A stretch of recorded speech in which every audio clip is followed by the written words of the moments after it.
Good morning class 11 C and D. Today is our literature period. In our literature period, our chapter, the Browning version is running. So today I am going to explain the chapter. I think today I will complete by chapter. So all the students take out your textbook and I am going to explain the chapter. It is the speech of Frank. आपकी देखिए उससे पहले हो चुका था, टैप्लो और Frank दोनों की स्पीच चल रही थी। तो टैप्लो कहता है, हे भगवान, नहीं, वह एक या दो अन्य अध्यापकों की तरह परपीड़क रसिक नहीं है। कहता है, फ्रैंक कहता है कि मैं तुमसे माफी मांगता हूँ। तब टैप्लो कहता है कि परपीड़क रसिक वो व्यक्ति होता है श्रीमान जो दूसरों को पीड़ा पहुंचाकर अपने अंदर आनंद का अनुभव करता है। बहुत से लोग इस दुनिया में ऐसे हैं जो दूसरों के परेशान होते हुए देखकर खुद बहुत खुश होते हैं, तो उन्हीं को वो सैडिस्ट कहते हैं, यानी परपीड़क रसिक कहते हैं। फिर फ्रैंक कहता है, indeed, but I think you went on to say that some other masters. Frank कहता है, सचमुच, परंतु मेरे विचार से तुम कह रहे थे कि तुम कुछ अन्य अध्यापकों की तरह ही हो, इस टाइप से वो कह रहा था। टैप्लो कहता है, well of course they are sir, I would not mention names but you know them as well as I do. Of course, I know most masters think we boy don't understand a thing. Well, of course, कहता है कि ठीक है, निसंदेह, they are sir, श्रीमान वे परपीड़क रसिक हैं। I wouldn't mention names, मैं उनका नाम तो नहीं लूंगा, but you know them as well, लेकिन शायद आप भी उन्हें अच्छी तरीके से जानती हैं, जैसा कि मैं जानता हूँ। ऑफ कोर्स, वास्तव में, आई नो मोस्ट मास्टर्स, मैं जानता हूँ कि अधिकांश अध्यापक सोचते हैं कि हम लड़कों में कोई बात समझ में नहीं आती, that we boy don't understand anything, कि हम लड़कों को कोई बात समझ में नहीं आती। But sir you are different, लेकिन आप बिल्कुल डिफरेंट हो। You are young, well and comparatively anyway, क्या कहते हैं, लेकिन सर आप बिल्कुल अलग हो, आप उनकी अपेक्षा युवा हो औरों की तुलना में, और आप विज्ञान के अध्यापक हो। आप कहते हैं comparatively anyway, and you are science, आप साइंस टीचर हो। You must know what sadism is, आपको ये अवश्य, आप तो ये अवश्य समझते होंगे कि दूसरों को यूं कष्ट पहुंचाना क्या होता है। फ्रैंक आफ्टर ए पेज, कुछ देर रुक कर, गुड गॉड, कहते, हे भगवान, what are our school coming to, कि अब हमारे स्कूल में क्या, हमारे स्कूल का क्या हाल हो रहा है।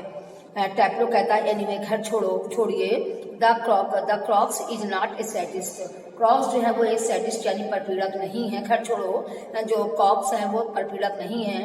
What is that is what I am saying, मैं क्या कह रहा हूँ। He would not be so frightening, वो इतने डरावने नहीं है। इफ ही वर, बिकॉज, अगर because at least it would show what some feelings, वो इतने अधिक परपीड़क नहीं है यदि वो अपनी भावनाओं को व्यक्त करें। But he is not, he has not, he is all shriveled up inside like a nut, वो एक अखरोट के समान अंदर से हैं, कठोर हैं। But he seems to hate people to like them, लेकिन but seems to hate people to like them, बल्कि ऐसा लगता है कि वो लोगों से घृणा करते हैं। तो बहुत मजाक की बात है। That I don't know any other master who does not like being liked, कहते हैं कि ऐसा लगता है लेकिन वो इतने वैसे हैं नहीं। ठीक, आगे देखिए,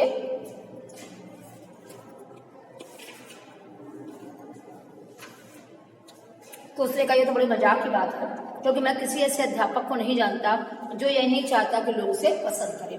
हर टीचर चाहता है कि बच्चे उसे पसंद करें। फिर भी बहुत ज्यादा स्ट्रिक्ट होने के कारण बहुत से बच्चे जो हैं वो टीचर को समझते नहीं हैं और उनसे घृणा करने लगते हैं। फ्रैंक कहता है, and I don't know any boy who does not use that for his own purpose, कहता है, लेकिन मैं किसी ऐसे लड़के को नहीं जानता जो अपने पर्पस के लिए, अपने उद्देश्यों के लिए इसका प्रयोग न करे। टैप्लो कहता है, इट इज नेचुरल सर, श्रीमान, ये तो स्वाभाविक सी बात है, बट नॉट विद द क्रॉक, केवल क्रॉक के साथ ही नहीं है, ये तो सभी के साथ है, कॉमन सी बात है।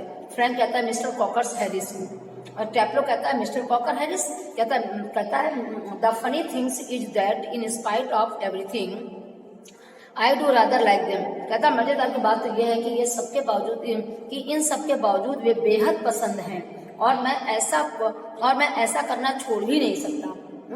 कहता I do rather like him, मुझे पसंद करता हूँ, कैन नॉट हेल्प इट, मैं उनकी कोई सहायता नहीं कर सकता। एंड समटाइम्स आई थिंक, कभी कभी तो मैं सोचता हूँ, he sees it and that seems to shrivel him up even more। कहता कभी कभी तो मैं सोचता हूँ कि वह ये सब देखते हैं और इस बात से और अधिक सिकुड़ जाते हैं। समझे? फ्रेंड कहता I am sure you are exaggerating, मुझे इस बात पे पूरा यकीन है कि तुम बात को बहुत ज्यादा बढ़ा चढ़ाकर कह रहे हो। एग्जैगरेटिंग माने बात को बढ़ा चढ़ाकर कहना। और टैप्लो कहता है नो सर, नहीं सर, आई एम नॉट, नहीं मैं बात को बढ़ा चढ़ा के नहीं कह रहा हूँ। In form the another day he made one of the classical jokes, of course nobody loud because nobody understood it, myself included, still I knew he had meant it as funny, so I laughed out of ordinary common politeness and feeling a bit sorry for him for having made a poor joke. Now I can remember what the joke was, but suppose I make it now you laugh sir, Frank laughed। क्या कहता, no sir, नहीं श्रीमान, मैं ऐसा नहीं कर सकता। Class में एक दिन उन्होंने अपना एक चुटकुला सुनाया और निसंदेह उस पर कोई नहीं हंसा, क्योंकि मेरे साथ साथ किसी को भी समझ में वो चुटकुला नहीं आया था।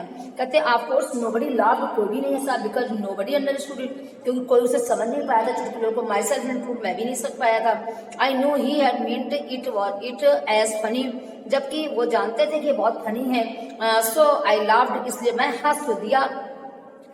Out of ordinary common politeness, कहता है कि मैं शिष्टाचार बस हंस तो दिया, लेकिन उनके द्वारा ये बेकार का चुटकुला सुनाने में मैं तरस खाकर, कहता है out of ordinary common politeness, बहुत ही पोलाइटनेस से, and feeling a bit sorry for him, और उनके लिए थोड़ा सा अफसोस करते हुए, having made a poor joke, कि उन्होंने इतना बेकार का चुटकुला सुनाया है, ये सोच कर मैं उनकी इस खराबी को चुटकुले में कुछ न समझ के कारण मैंने हंस दिया।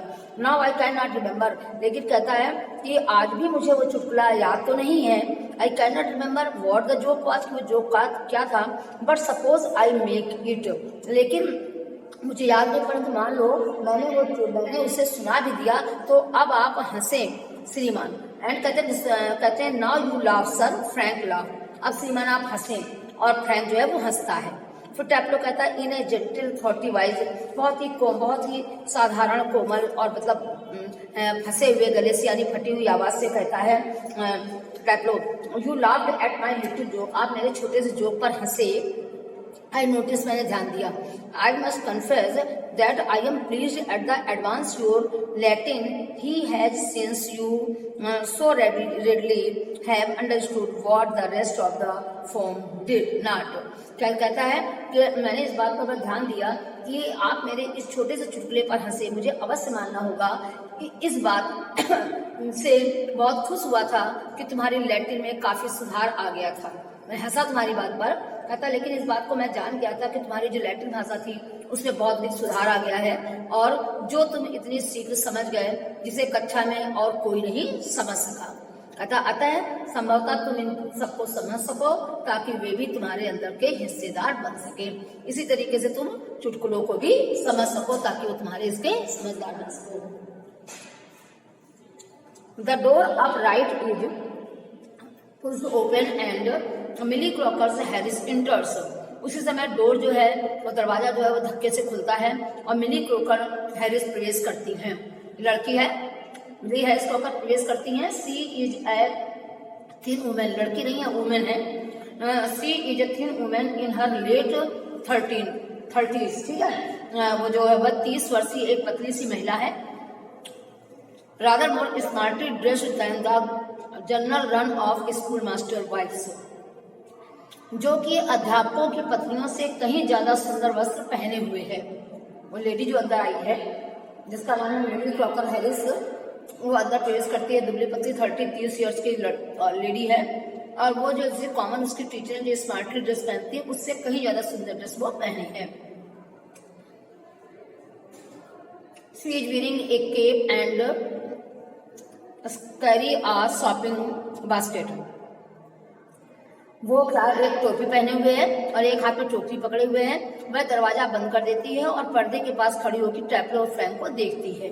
She is wearing a cap and carries a shopping basket. She closes the door and then stands by the screen watching Tableau and Frank. It is a very few seconds before they notice her. कुछ देर से वो उन्हें notice कर रही है, यानी उन्हें देख रही है। फ्रैंक कहते हैं कम अलोंग, कहते हैं साथ आओ। Taplow who moves slowly above the desk, वो लोग डेस्क की ओर आगे बढ़ते हैं। Don't push your selfish age to keep a good joke to yourself, इतने स्वार्थी मत बनो कि एक अच्छा चुटकुला अपने तक ही रखो। टेल द अदर्स, दूसरों को भी बताओ। ही ब्रेक्स ऑफ सडनली, अचानक से ब्रेक करता है। नोटिसिंग मिली, और नोटिस मिली को देखने लगता है। ओ लॉर्ड, कहता oh lord. Frank turns quickly, Frank जो है शीघ्रता से मुड़ता है। And seems infinitely relieved as seen Millie, और मिली को देखकर बिल्कुल अनंत राहत की उसे सांस लेता है वो। फ्रैंक कहता ओ हुलो, ओ सुनो, हुलो मतलब सुनो, ओह सुनो। मिली कहती है विदाउट एक्सप्रेशन, बिना किसी भाव के, हेलो। कहता है she comes down to the sideboard and puts her basket on it, वो साइड बोर्ड के पास आकर रुकती है और उस पर अपनी टोकरी रख देती है। Taplow moving up to the left of Frank, और फ्रैंक के बाईं ओर जाकर घबराहट से विस्परिंग फ्रैंटिकली, ठीक है, moving to the left to Frank, Frank के तरफ बाईं ओर जाती है। टैप्लो जो है बाईं ओर जाता है, उसके फ्रैंक के moving up to the left of Frank, हाँ फ्रैंक के बाईं ओर जाता है और धीमे से बड़ी घबराहट से कानाफूसी दोनों करते हैं। Do you think she heard, क्या आपको लगता है उसने कोई बात सुन ली होगी? और फ्रैंक कहता है शेक्स हिज हेड कंफर्टिंगली, मतलब बिल्कुल आराम से दिलासा दिलाते हुए अपने सिर को हिलाता है। Millie takes of her cap, मिली अपना जो कैप उतारती है और Hanks it on a hall stand, और हॉल के एक स्टैंड में से काम देती है। कहता आई थिंक शी डिड, कहता है मुझे लगता है कि उसने सुन लिया है। She was standing here quite a time, वो वहाँ काफी देर से खड़ी थी। टैप्लो कहता है if she did she tells him, अगर उसने कुछ सुना होता तो मुझसे बता दिया होता। देयर गोज माई रिमूव, और तो अगर उसने कुछ सुना होता, मतलब कहती है अगर उसने सुन लिया और उन्हें बता दिया तो मेरी कक्षा उन्नति गई, रिमूव हो गई। तो फ्रैंक कहता है नॉनसेंस, बेकार की बातें ना करो। He crosses to the fireplace, और अंगीठी के पास जाता है। कहता है बेकार की बातें मत करो, और जाकर वो अंगीठी के पास तक जाता है। Millie takes the basket from a sideboard, Millie जो है वो साइड बोर्ड से अपनी बास्केट को, टोकरी को लेती है।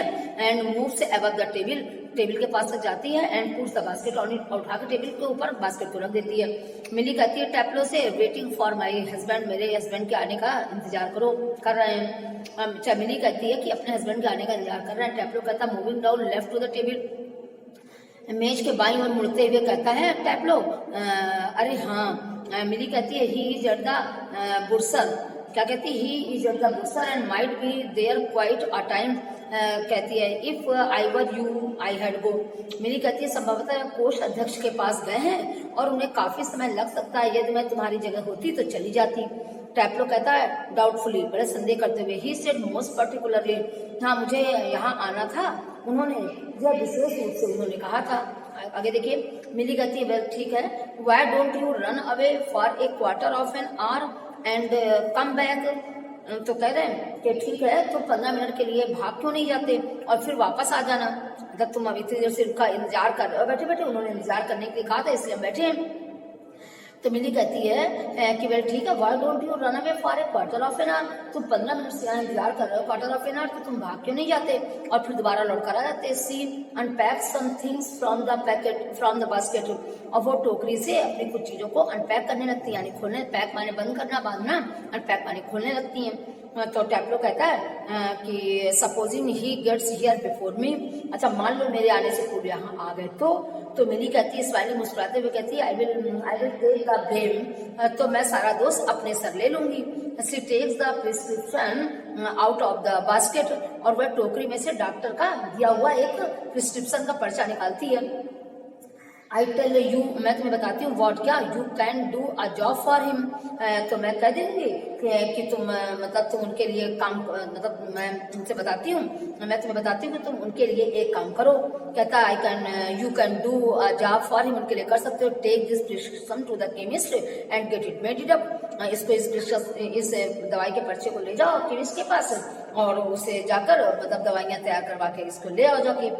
तो मिली उसको बताती है ले आओ जाके केमिस्ट के पास जाके। तो टैप्लो कहता ऑल राइट ठीक है मिसेस क्रॉकर हैरिस, श्रीमती क्रॉकर हैरिस ठीक है। He crosses toward the door up the right, वो दरवाजा क्रॉस करके जाता है सामने के दरवाजे से, दवाई के लिए चला जाता है। बच्चों आज का चैप्टर मैंने यहीं पर खत्म कर दिया। आज आपका ये चैप्टर मेरा खत्म हो गया है, लेक्चर 4 पे यानी PD2 खत्म है। कल से हम इसके क्वेश्चन आंसर आपको डिक्टेट करेंगे और क्वेश्चन आंसर आपको हम इसके बोल के लिखवाएंगे। Okay class, thank you.